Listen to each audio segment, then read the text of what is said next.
Una vez más, un gusto poder volver a saludarlos en este momento y poder extenderles una cordial y sincera bienvenida a esta serie de temas apocalípticos, voces y señales del tiempo del fin o acerca del tiempo del fin.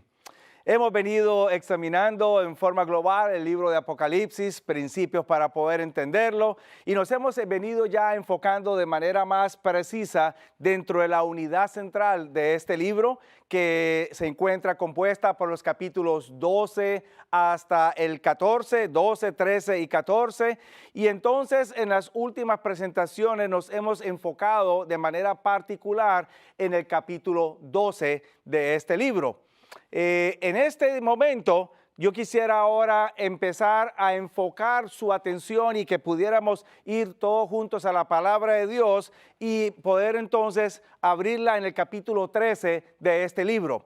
Quizás a manera de repaso, yo quisiera brindarles a ustedes un pequeño panorama de lo que hemos venido analizando de esta unidad central para luego empezar a entender el capítulo 13 y no sin antes invitar la presencia de nuestro Dios en este momento. Oremos. Querido Padre, gracias una vez más te damos por permitirnos poder venir y tomar este tiempo para espaciarnos en tu palabra, poderla entender y de manera personal poderla aplicar a nuestras vidas individuales. Una bendición especial pido por esta audiencia que nos está escuchando desde sus hogares, a la misma vez por los que están aquí presentes también, para que Padre Santo de manera particular tú puedas seguir dirigiendo y bendiciendo sus respectivas vidas. Padre, invitamos tu presencia y también la dirección e iluminación de tu Santo Espíritu al leer tu santa palabra, bendiciones que te imploramos en el nombre de Jesús. Amén. Perfecto. Vamos entonces de manera particular al libro de Apocalipsis y los invito una vez más para que podamos abrirlo y en breve podamos mirar lo que hasta este momento hemos venido estudiando. Comenzamos la unidad central analizando el capítulo 12 de este libro. Y en esta unidad central presentamos algunos eventos que nos presentan un movimiento entre actividades aquí en la tierra, actividades en el cielo y de regreso aquí a la tierra. El primer evento tiene que ver con el nacimiento de Jesús aquí en la tierra, allá en Belén de Judá. El segundo evento que mencionamos y que aparece en el capítulo 12 y el versículo 11 tiene que ver con la referencia que se hace a la cruz del Calvario, el derramamiento de la sangre del Cordero del Señor. Y estos dos eventos aparecen entonces siendo realizados aquí en la tierra. Luego entonces viene un tercer evento y es la guerra que acontece en el cielo. Y este, por supuesto, como lo mencionara, es un evento que tiene lugar allá en el cielo, la guerra en el cielo entre Miguel y el dragón, Cristo y Satanás.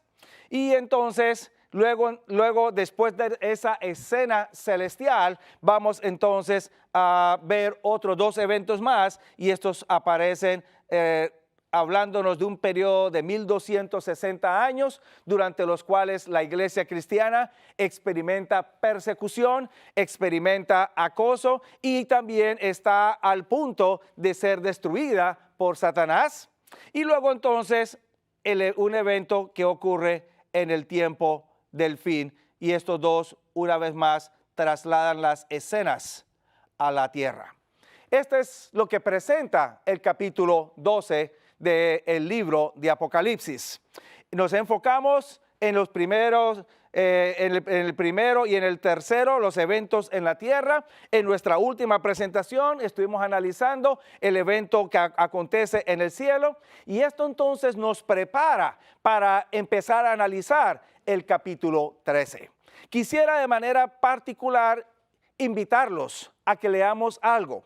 Porque lo que vamos a estudiar en el capítulo 13 ahora va a ser una ampliación de los últimos dos eventos que aparecen en el capítulo 12. Los versículos 1 hasta el versículo 10 me va a presentar a mí de la descripción de la actividad de un poder que surge sobre la tierra.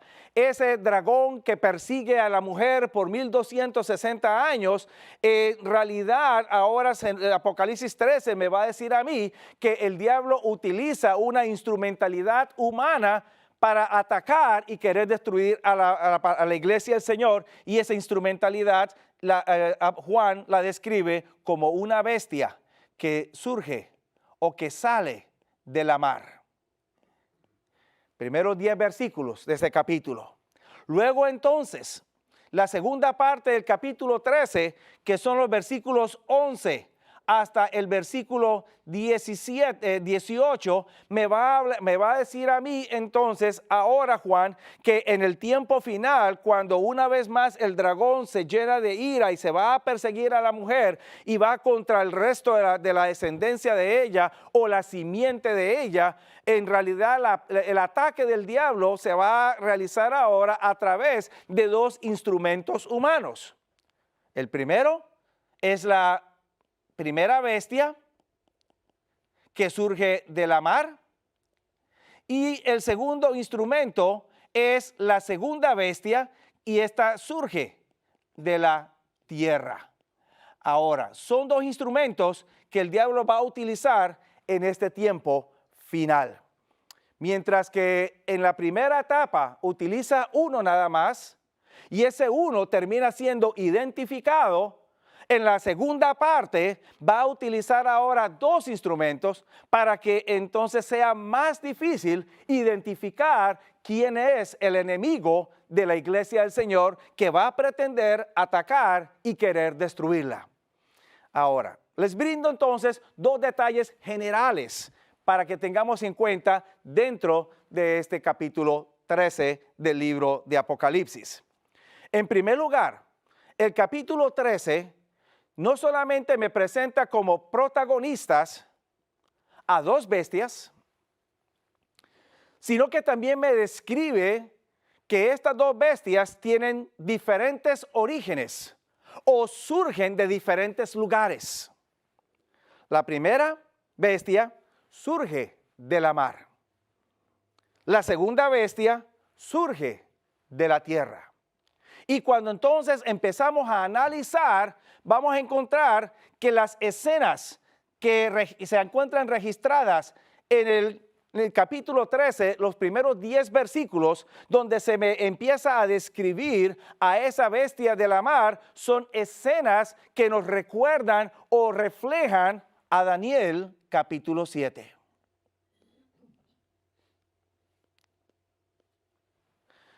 O sea que el capítulo 13 de Apocalipsis está pensando o reflejando Daniel capítulo 7. La segunda parte de Apocalipsis 13 ahora se enfoca es en la parte de Daniel capítulo 8. O tiene en mente o tiene una alusión a Daniel capítulo 8. ¿Por qué razón?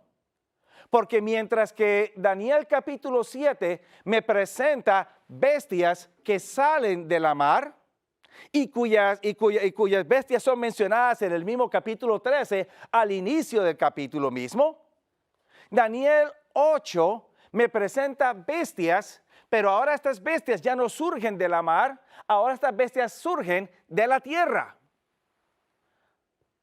Así que el capítulo 13 es un reflejo o hace una alusión a Daniel 7 y Daniel 8.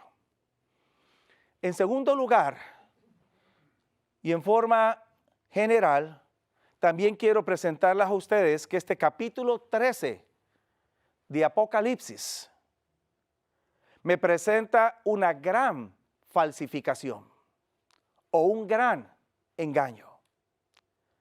Tenemos tres poderes mencionados en el capítulo 13. El primer poder es el dragón. El segundo poder es la bestia que surge de la mar. Y el tercer poder es la segunda bestia que también se conoce como la imagen de la bestia, que surge de la tierra. Ahora, hay algunos detalles que aparecen en este capítulo 13 que me ayudan a ver un elemento de falsificación que se va a introducir dentro de este capítulo 13. Cuando usted va al capítulo 13, y les voy a hacer las referencias, pero no vamos a leerlas todas, solamente les voy a dar referencias. Por ejemplo, el capítulo 13 me dice a mí en el versículo 2 que el dragón es la entidad que le da todo su poder y le da todo su trono a la bestia. Cuando usted va al versículo 5, me dice a mí que a la bestia le es dada una grande boca o una boca para hablar grandezas y blasfemias. También me dice allí que le es dada a la bestia autoridad para realizar o para obrar por 42 meses. Versículo 7, le es dada también a la bestia realizar guerra o batalla, pelea contra los santos. O sea que las actividades que realiza la bestia no las hace por iniciativa propia, sino que las hace porque alguien le está dando la autoridad, alguien le está dando el poder. El dragón aparece como aquel que tiene trono, como aquel que tiene poder, y es el que lo imparte para que los demás obren. La bestia no hace nada, o la imagen de la bestia no hace nada sin que el dragón le dé a ellos para que hagan.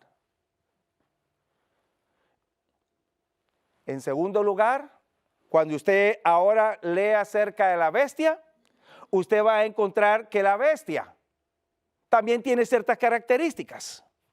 Porque la bestia, me dice el capítulo 13, allá el capítulo 13, en el versículo 3, la bestia sufre una herida de muerte. Pero la palabra que se traduce por herida de muerte o herida es un término, o es el término esfaso, que aparece en el idioma original, y es el término que se traduce o que se emplea para referirse al sacrificio de corderos.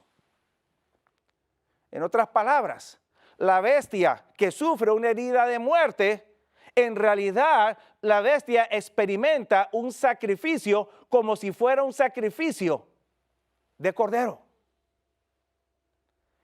Pero luego me dice que ese sacrificio o esa herida de muerte es sanada. En otras palabras, de muerte regresa a la vida. También me dice el capítulo 13 de Apocalipsis que además de estos detalles, una vez que la bestia regresa otra vez a la vida o es sanada o es resucitada, me dice el capítulo 13 y el versículo 4 que la tierra entonces se maravilla en pos de la bestia. La bestia atrae a la tierra, atrae a los habitantes de la tierra. Tiene un poder atractivo. Y entonces los habitantes de la tierra expresan quién es semejante a la bestia. Allí mismo en el versículo, ¿quién es semejante a la bestia? Lo cual me da ciertas características también de este poder. Cuando vamos al tercer poder, la imagen de la bestia, allá en el capítulo 13, a partir del versículo 11 en adelante, me dice a mí que este poder hace descender fuego del cielo. Y a través de ese fuego del cielo realiza falsos milagros, falsas señales y engaña a la gente. Ahora, no solamente el capítulo 13 me presenta una alusión a los capítulos 7 y 8 de Daniel, sino que a través de esas características de estos tres poderes, dragón, bestia e imagen, me está presentando que va a haber también una gran falsificación. Y esa falsificación tiene que ver con la Trinidad. En otras palabras, estos tres poderes se presentan como una falsa Trinidad. El Padre, que es el que da poder, tiene su trono, es falsificado por el dragón, que tiene trono y tiene autoridad y la da. Jesús, quien no habla sino lo que el Padre le dé que hable, quien no obra o hace algo sin que el Padre le diga que obre, es falsificado a través de la bestia que habla y obra porque le es dado por parte del dragón. Pero además también el sacrificio de Jesús es falsificado por la bestia, porque la bestia también presenta un sacrificio como si fuera de cordero, pero luego vuelve a la vida, como Jesús fue sacrificado y volvió a la vida. Y Jesús mismo explicó allá en San Juan el capítulo 3, que Él, si fuere levantado, a todos atraería a sí mismo. La bestia que también, cuando vuelve a la vida, atrae a la tierra a sí misma, porque los moradores de la tierra se maravillan en pos de la bestia. Y luego entonces la gente empieza a exclamar, ¿quién es semejante a la bestia? Y el nombre Miguel, que lo analizamos en la ocasión anterior, significa ¿quién semejante o quién como Dios? O sea, una completa falsificación de la segunda persona de la Trinidad. Y cuando vamos entonces a la imagen de la bestia, ya creo que no sea muy difícil entender a quién está falsificando, porque ésta hace descender fuego del cielo y ese fuego del cielo permite que las gentes hagan milagros y señales y sean engañados por ellas. Una referencia a Hechos capítulo 2, cuando el Espíritu del Señor descendió sobre la tierra en forma de lenguas de fuego y hubo como resultado señales y milagros que reavivaron a la iglesia cristiana. Así que cuando usted, mi querido amigo, se sienta a leer el capítulo 13 de Apocalipsis, tenga en cuenta estos detalles para que entonces pueda usted tener una mejor comprensión de este capítulo. Ahora, en este tema, quiero enfocarme de manera particular en la primera mitad del capítulo 13 de Apocalipsis. Capítulo 13, versículos 1 al 10. ¿Por qué la actividad en la tierra que realiza la bestia? Hagamos un par de conexiones. Usted se acordará que en el tema anterior o en la presentación anterior, este servidor mencionó que hubo una batalla en el cielo, según lo describe Apocalipsis capítulo 12, versículo 7 en adelante. Y esa batalla entre Miguel y el dragón termina con victoria de Miguel sobre el dragón. Analizamos la identidad de los personajes. El dragón representa a Satanás, Miguel representa a Jesús. Y entonces, como resultado de la derrota de Satanás, él es lanzado fuera del cielo. Y mencionamos algunas referencias en el libro de Apocalipsis que nos indican a nosotros que este lanzamiento ocurrió no en el principio, antes de la creación de la tierra, sino que ocurrió después de que Jesús nació en la tierra, murió, ascendió al cielo y entonces hubo la batalla en el cielo y lanzó al diablo fuera del cielo. Evento que ocurre allá en el primer siglo de la era cristiana. Este mismo evento es referido en forma particular, precisa y directa por el apóstol Juan allá en su evangelio en el capítulo 12 y en el versículo 31, cuando él registra las mismas palabras de Jesús, cuando Jesús expresa: ahora es el juicio de este mundo, ahora el príncipe de este mundo será echado fuera. O sea que Jesús en su ministerio claramente declara que todavía había un lanzamiento pendiente contra el diablo. Y ese lanzamiento pendiente se realizaría por él en el cielo, una vez que él ascendiera al cielo. Qué interesante. Juan, tanto en Apocalipsis como en su evangelio, registran el mismo evento. Ahora bien, ¿qué sucede con el lanzamiento de Satanás fuera del cielo? El texto bíblico me dice en el capítulo 12, allá a partir del versículo 10 en adelante, que el diablo ha sido lanzado fuera y ahora sabe que le queda poco tiempo y entonces va contra la iglesia. Y el capítulo 13 me dice: va contra la iglesia utilizando un instrumento que se denomina bestia. ¿Qué representa este instrumento? Entendámoslo. Hay varias características que nos ayudan a entender qué representa este sistema.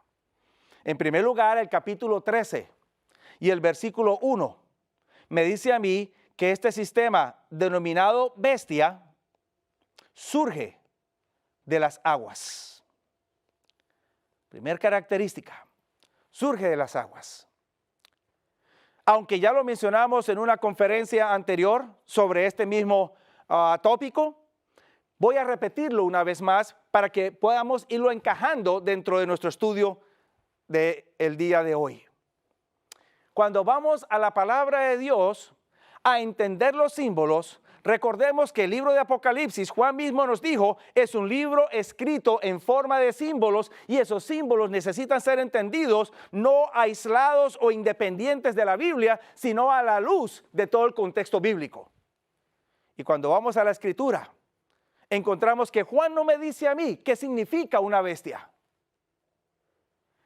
Pero la Escritura sí me lo dice en otra porción, y es el libro del profeta Daniel, quien describe también a bestias similares saliendo de la mar. Y el mismo profeta Daniel me dice a mí lo que significan. Les voy a dar las referencias para que ustedes las tengan en mente. En primer lugar, en Daniel el capítulo 7, versículo 17 y luego versículo 24. Daniel me dice a mí que esta bestia o una bestia, en términos bíblicos o proféticos, bien sea representa un rey o bien sea representa un reino. Pero ahora este rey o este reino surge de las aguas. Y ahora con el asunto de las aguas, recuerden que Juan nos da una pequeña ayuda. Porque en el capítulo 17, versículo 15 de su capítulo 17, versículo 15 de su libro, exactamente, Juan me dice a mí que aguas representan gentes. Pero entonces, la pregunta que surge y que yo les hice en una ocasión anterior fue: ¿cuáles gentes son estas? ¿Cuáles pueblos son estos? ¿Será que yo estoy incluido o será que no estoy incluido? Y ahí es cuando necesito ampliar el concepto de aguas. Isaías me ayuda en esa ampliación. Y allá en el capítulo 57, versículos 20 y 21, Isaías me dice a mí que estas gentes no son todos los habitantes de la tierra, sino que son un grupo particular que habita sobre la tierra. Isaías los llama impíos, que son como la mar, que no tienen paz, no tienen tranquilidad. Y luego entonces Isaías de manera particular en el capítulo 8 de su libro me ayuda a entender más que estas gentes, estos impíos, están dispuestos a pelear. Son representados como ejércitos que van a pelear contra el pueblo de Dios. Por lo tanto, lo que estamos viendo nosotros en el capítulo 13 de Apocalipsis ahora es la descripción de un conflicto o una guerra que va a acontecer después del lanzamiento del diablo fuera del cielo, porque él sabe que le queda poco tiempo y lo único que le queda por destruir es a la mujer, a la iglesia del Señor, ya que no pudo acabar con su hijo, o sea, con Jesús. Pero otras características me ayudan a entender a esta bestia. Además de ser un rey o un reino, un sistema que surge de en medio de las gentes, y estas gentes la apoyan y están dispuestas a pelear por sostener los principios de esta bestia, hay otros detalles más que me presenta el capítulo 13 del libro de Apocalipsis. No tengo que ir muy lejos para entender esto. En el capítulo 13 me dice a mí el versículo 1 que hay similitudes entre la bestia y el dragón. Tanto el dragón tiene 7 cabezas y 10 cuernos, como la bestia también tiene 7 cabezas y 10 cuernos. Esta similitud es muy interesante que usted la pueda tener en cuenta y la pueda observar, porque esto le indica a usted que entre la bestia y el dragón hay una conexión muy detallada, muy cercana. Y esta bestia es un poder que no va a trabajar a favor de Dios, es un poder que va a trabajar contra el pueblo de Dios. También me dice a mí que esta bestia tiene coronas, al igual que el dragón tiene coronas, y estas coronas son iguales, son diademas. Y ustedes se acordarán el uso del término diadema, corona de realeza. Así que un poder o un sistema que es apoyado por las gentes y de manera particular por los reyes o los gobernantes de la tierra. Otra característica que aparece allí es que esta bestia es una bestia que tiene ciertos elementos que la componen, que son muy particulares. Es una bestia compuesta, en otras palabras.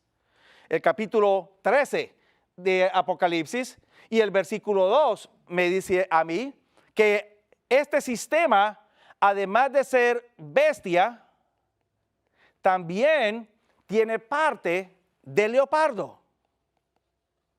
A la misma vez tiene parte de oso y también tiene parte de león.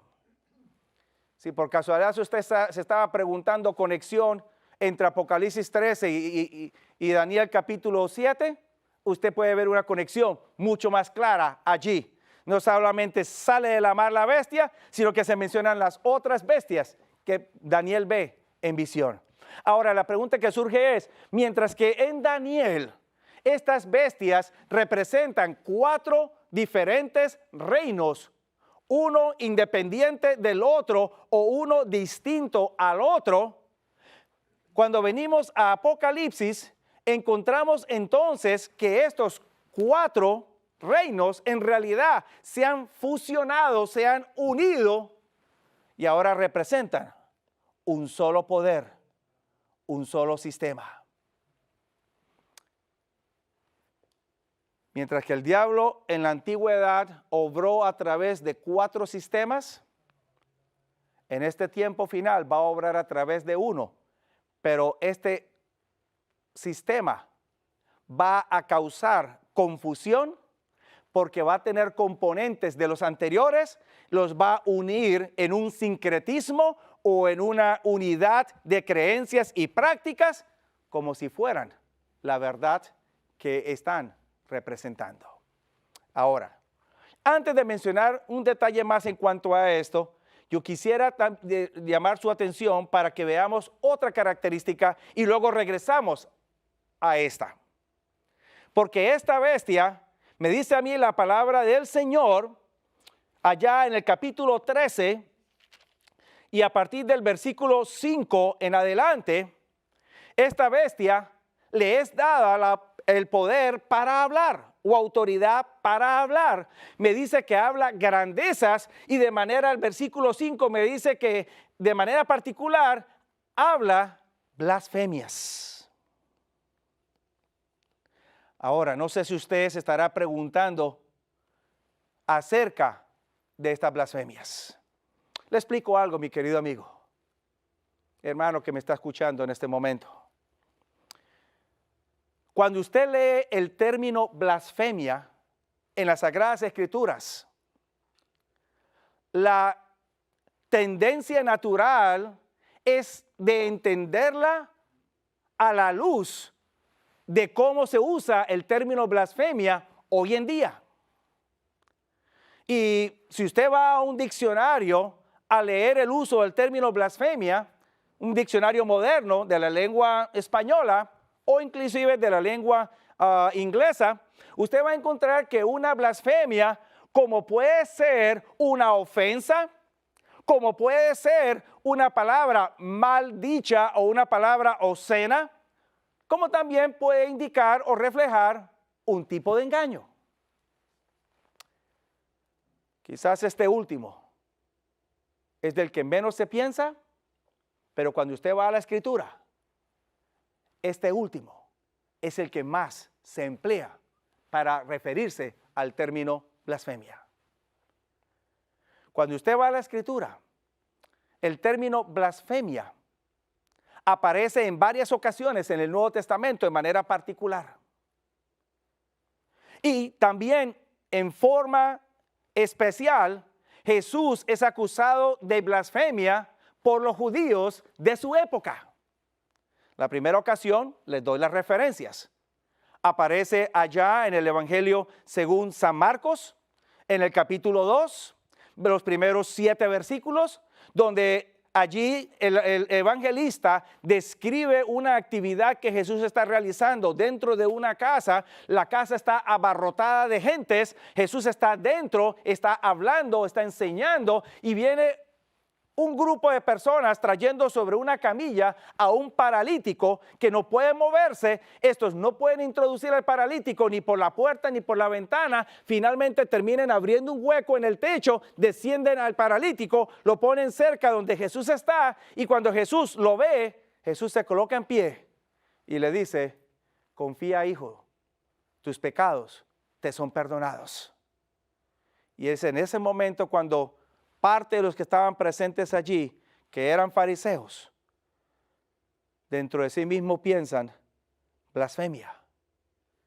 ¿Quién puede perdonar pecados sino solo Dios? Y luego Jesús entonces les muestra por qué Él perdonó pecado en ese momento. Jesús les muestra que Él es Dios porque les lee a ellos el pensamiento, actividad que solamente puede realizar el ser divino. ¿Qué es más fácil? ¿Decirle a este hombre, tus pecados te son perdonados? ¿O decirle a este hombre, levántate, toma tu camilla y anda? Y finalmente Jesús lo sana, toma su camilla y se va. Blasfemia se utiliza para referirse a la actividad de pretender perdonar pecados sobre la tierra. Ahora bien, en el caso de Jesús, ¿tenía Jesús el poder o la autoridad de perdonar pecados? ¿Qué creen ustedes? ¿La tenía? Claro que sí. Jesús es Dios y en ese mismo momento les probó que era Dios porque les leyó el pensamiento, algo que solamente el ser divino puede hacer. Este sistema denominado bestia será un poder que en la tierra pretenderá perdonar pecados a las gentes. En segundo lugar, si usted va allá al Evangelio según San Juan, en el capítulo 10, usted va a encontrar otro episodio u otro encuentro entre Jesús y los líderes religiosos de Israel en aquella época. Y entonces ellos están ahora dispuestos a apedrear a Jesús y Jesús les pregunta a ellos en el capítulo 10, tantas cosas buenas he hecho delante de vosotros, ¿por cuál de ellas me queréis apedrear? Y la respuesta de estos líderes religiosos es: no te apedreamos por las buenas cosas que hayas hecho, te apedreamos porque tú, siendo hombre, te haces Dios. Y entonces Jesús allí defiende una vez más su caso. Y Jesús les presenta a ellos: ¿no dice vuestra ley, dioses seréis? Así que Jesús es acusado de blasfemia porque dice ser Dios. Y la pregunta que surge: ¿era Jesús Dios o no era Jesús Dios? Y la respuesta es obvia. Jesús es Dios. Por lo tanto, este poder denominado bestia es un poder que, al hablar blasfemias, está indicando que no solo pretende perdonar pecados sobre la tierra, sino que también está pretendiendo ser Dios sobre la tierra. Y automáticamente eso me ayuda a mí a entender que este poder denominado bestia es un sistema de naturaleza religioso. No es un poder pagano, secular, político, aunque utiliza política, pero es un sistema de naturaleza religiosa. En otras palabras, pretende servir a Dios, pretende creer en Dios a la misma vez que pretende perdonar pecados y pretende ser Dios en la tierra. Ahora bien, ustedes se acordarán que yo les mencioné a ustedes que este poder es muy similar o tiene similitudes muy cercanas con el dragón, porque tiene 7 cabezas, tiene 10 cuernos, tiene coronas sobre sus cabezas o cuernos. Ahora yo les pregunto a ustedes: al esta bestia pretender perdonar pecados sobre la tierra y pretender ser Dios sobre la tierra, ¿está esta bestia reflejando las mismas características de Satanás en el tiempo inicial? Desde luego que sí. Allá en Isaías 14, versículos 12 al 14, usted se acordará que cuando este ser desea ascender a las alturas, colocar su trono sobre el Aquilón o el norte, el versículo 14 dice que este ser quería ser semejante al Altísimo. Y por eso en el jardín del Edén le dijo a la mujer: seréis como dioses, sabiendo el bien y el mal. Y ahora la bestia refleja ese mismo deseo, esa misma intención de Satanás: ser como Dios aquí en la tierra, y actúa como si fuera Dios aquí en la tierra, perdonando pecados. Ahora es esta misma bestia la que luego es vista una vez más, ya no como bestia, pero es vista como mujer en el capítulo 17 de Apocalipsis. Y esta bestia ahora es vista como mujer porque es el mismo sistema. Recuerden, una mujer representa un pueblo, una iglesia, un pueblo que es religioso o es espiritual, profesa servir a Dios. ¿Y de qué está vestida esta mujer del capítulo 17? Está vestida con púrpura, escarlata, oro, piedras preciosas, tiene un cáliz de oro y un nombre sobre su frente. Las mismas componentes de la vestimenta del sumo sacerdote en el Antiguo Testamento. Libro del Éxodo, capítulo 28. ¿Cuáles son las pretensiones de esta mujer? Entonces, ser como un sumo sacerdote en la tierra. ¿Y cuál era el trabajo del sumo sacerdote? Era ilustrar la obra redentora de Jesús en el cielo. Por lo tanto, la labor de esta mujer era o es ser como Cristo aquí en la tierra. Así que esta bestia es un sistema religioso. Por lo tanto, al regresar una vez más a los 4 poderes que aparecen y que componen a este sistema: bestia, leopardo, oso y león, este sistema ahora lo que el diablo ha hecho es unificar características religiosas dentro de un nuevo sistema religioso para confundir al pueblo de Dios. Para que el pueblo de Dios entonces, mientras profesa creer en Dios, sigue creencias y prácticas que no son instruidas por Dios. Una vez más, el sincretismo, la mezcla para engañar al pueblo de Dios. ¿Qué obtiene del león? Que en el Antiguo Testamento, en Daniel, representaba a Babilonia. Característica religiosa principal de los babilonios: adoración al sol. Y lo hacían primordialmente, primer día de la semana. ¿Qué obtiene del oso, que representaba al imperio medo-persa en aquella época? Dos elementos. Uno, el sistema de adoración persa, que incluía vestimenta, incluía ciertos rituales. Y en segundo lugar, incluía también la creencia en un infierno eterno. ¿Qué obtuvo?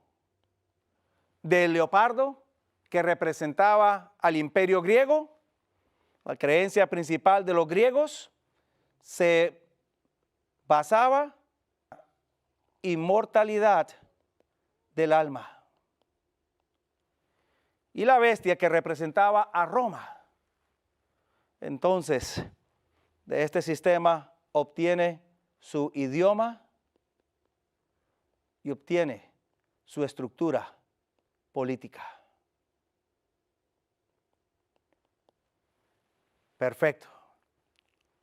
Todas estas características en un solo sistema. Este poder denominado bestia hablaría o utilizaría el sistema romano, tanto de hablar latín como la estructura política en la cual se organizaba el imperio romano. Diócesis, lugares pequeños con capital. Arquidiócesis, lugares más grandes con capital. El título del sumo del emperador era pontífice máximo o sumo pontífice, términos que hoy en día se utilizan de forma religiosa. Este es un sistema que también entonces enseñaría que el alma tendría su periodo inmortal. Cuando la persona muere, el cuerpo es enterrado, pero el alma y el espíritu divagan por diferentes lugares. No ha muerto completamente. Este es un sistema que enseñaría que habría un tormento por la eternidad para todos los impíos, y entonces pretendería adorar a Dios en el primer día de la semana, en el día dedicado a la adoración del sol, y que hoy en día se denomina como domingo. Un sistema religioso que incluye todas estas características y que entonces la iglesia en cierta manera ahora la empezaría a adoptar. Todas estas características me están apuntando hacia un solo sistema.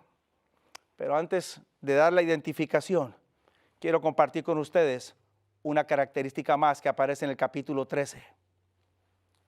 Y esta característica usted la va a leer allá en el capítulo 13, a partir del versículo 7.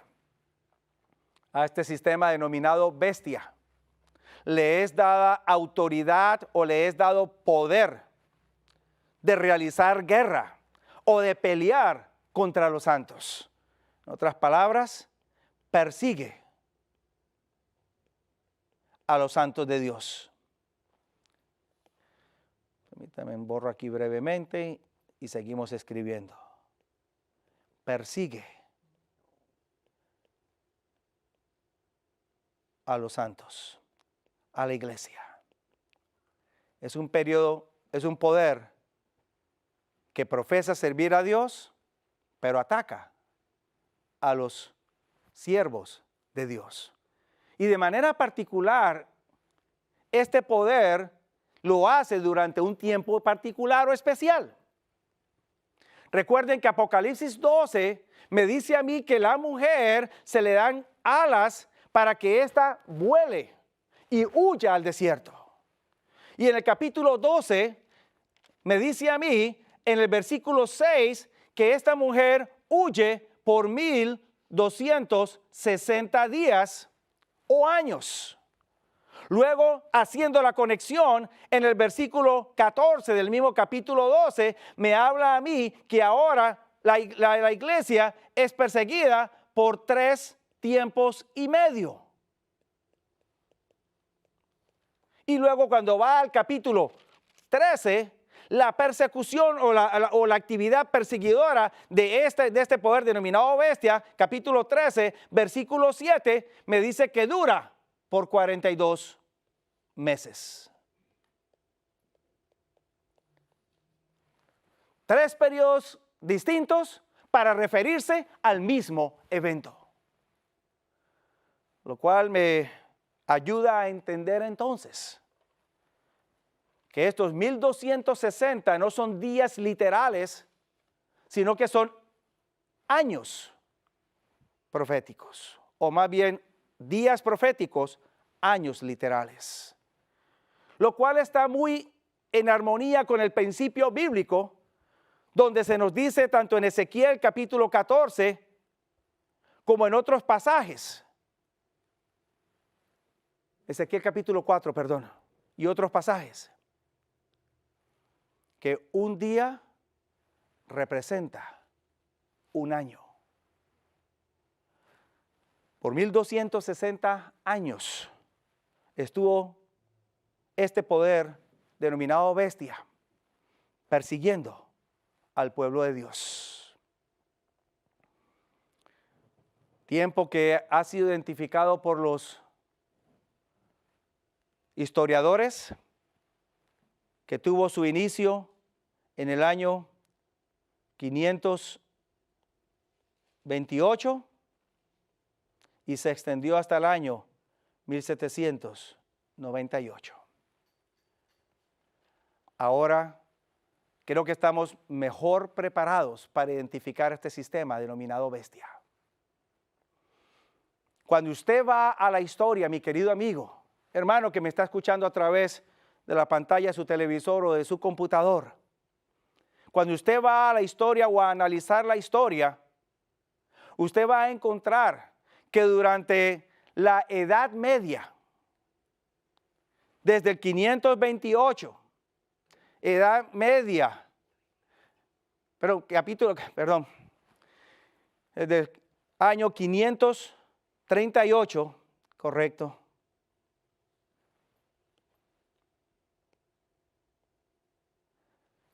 año 538, se me estaba pasando un poquito por alto la fecha, del 538 hasta el año 1798, época de la Edad Media, tanto baja como la Edad Media alta, según los historiadores la describen y la dividen o la estructuran.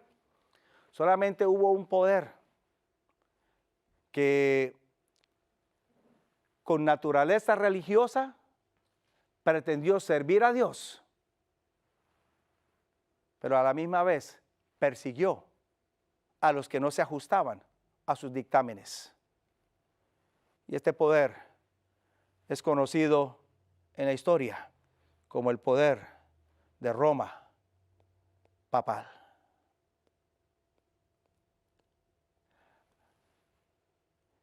Querido amigo, de pronto este dato le puede a usted perturbar un poco, quizás sea la primera vez que usted lo está escuchando. Pero vamos a encontrar en la historia que no solamente este sistema papal persiguió a muchos cristianos, millones de ellos murieron mártires por su fe, pero a la misma vez usted va a encontrar que este sistema papal también llevó a la iglesia o desvió a la iglesia de la fe de los apóstoles, la fe primitiva de la iglesia cristiana, a otras creencias. Y también va a encontrar que este poder fue ampliamente sostenido o apoyado por los reyes de la tierra durante todo ese periodo. No había nada que dijera el pontífice de Roma que los reyes de la tierra no hicieran. A la misma vez, este poder hasta el día de hoy sostiene que el ser humano tiene un alma inmortal que cuando la persona muere, el alma se va para el cielo o se va para el infierno o se va para el purgatorio o quizás si fue un bebito se va para el limbo. Este poder también sostiene o enseña que los impíos van a ir entonces a un lugar donde van a ser atormentados y ese tormento va a ser para siempre jamás. Este poder también adora a Dios, no en el día que Dios pidió, sino en el día establecido por este mismo sistema, el primer día de la semana, día domingo. Y es un sistema que dentro de su estructura refleja características como el idioma latín, idioma principal, idioma que se utiliza no solamente para su Biblia principal, la Vulgata latina, pero que también fue el idioma principal para los servicios religiosos en todas las partes del mundo a través de la historia hasta el año de 1960, cuando por primera vez los servicios dejaron de ser en las iglesias, dejaron de ser en latín para ser entonces en los idiomas regulares de las gentes que los escuchaban. Estamos hablando de un sistema que se desvió y desvió a muchos. Pero no, mi querido amigo, no estoy atacando en este momento, ni estoy criticando a la Iglesia Católica en ningún momento, ni a ninguno de sus adherentes que con corazones sinceros no solo han nacido, sino que también han seguido creciendo y se han desarrollado dentro de ese sistema. Yo mismo nací en un hogar católico, crecí en un hogar católico. Y solo con el conocimiento de la Biblia pude lograr entender estas cosas. Y muchos de mis familiares todavía están dentro de este sistema. Así que no estoy hablando, ni estoy criticando, ni estoy atacando a esta iglesia, ni a sus feligreses. Estoy hablando de un sistema que desafortunadamente ha sido utilizado a través de la historia para desviar y atacar al pueblo de Dios. Mi querido amigo, ¿cómo surge este desvío en la historia? ¿Cómo surge este desvío? Recuerde que yo le había hablado a usted acerca de un sincretismo que surgió en el pueblo de Israel cuando se combinó la fe de Jehová con la fe de Baal. Ese mismo sincretismo o esa misma confusión vino en el tiempo de Jesús cuando los judíos mezclaron la fe de Jehová con las tradiciones que ellos tenían. Ahora en la iglesia cristiana resurge otra vez un sincretismo o una mezcla, una confusión. Porque entonces ahora la iglesia cristiana mezcla la fe del Señor, la fe en Jesús, con las tradiciones filosóficas de la época y que hasta el día de hoy todavía forman la plataforma de este sistema religioso. El mismo libro o la misma Biblia me presenta a mí esto. Juan es el último de los apóstoles que vive, muere y es el único y último autor del Nuevo Testamento, y digo el único que escribió después de la destrucción de Jerusalén, y es el último en escribir, y escribe su evangelio, 3 cartas y el libro de Apocalipsis. Escribe hacia el final del primer siglo de la era cristiana. ¿Por qué Juan tiene que escribir 5 obras al final del primer siglo, cuando ya se habían escrito el resto del Nuevo Testamento antes del año 70 de la era cristiana? Y cuando usted lee las cartas, el evangelio y el libro de Apocalipsis, usted va a encontrar que dentro de la iglesia cristiana ya se estaban empezando a infiltrar filosofías que estaban empezando a desviar a la iglesia de la fe cristiana. Juan escribe y trata de mantener el balance dentro de la iglesia. Pero desafortunadamente Juan muere al final del primer siglo.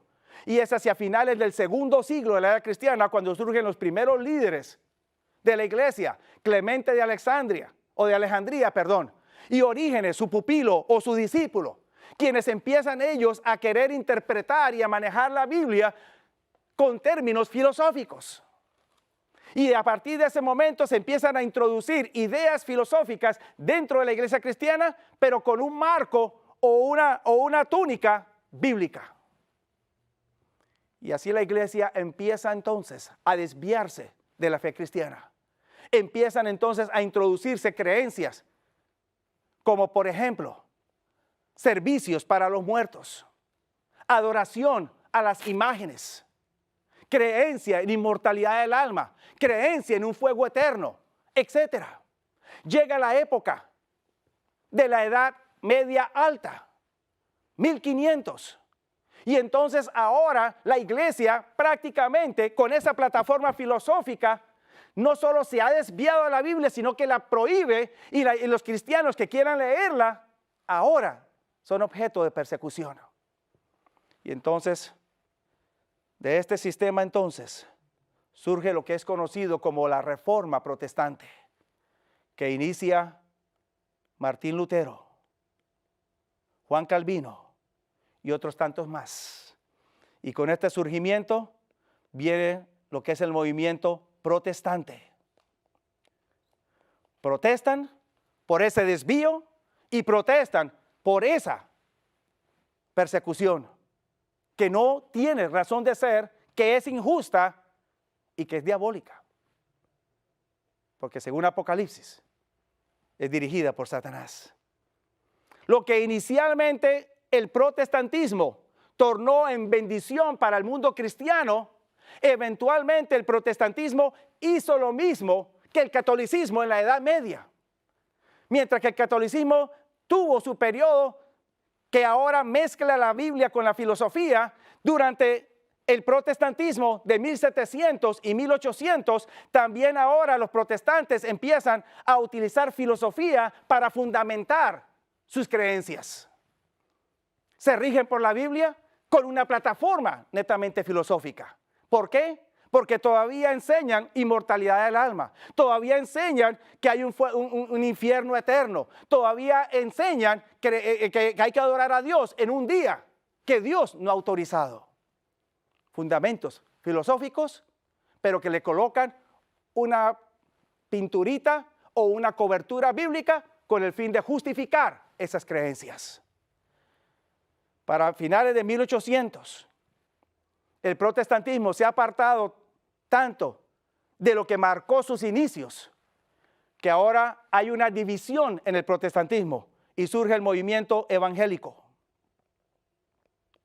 Y en el movimiento evangélico hay un deseo de querer volver a la Biblia y querer sostenerse con la Biblia, pero mantienen la misma plataforma filosófica, inmortalidad del alma, fuego eterno, primer día de la semana para adorar a Dios.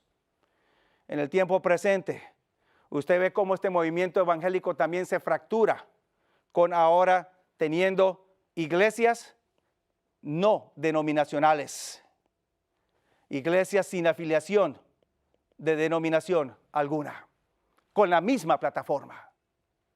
Mi querido amigo, usted necesita volver a las raíces de la palabra de Dios.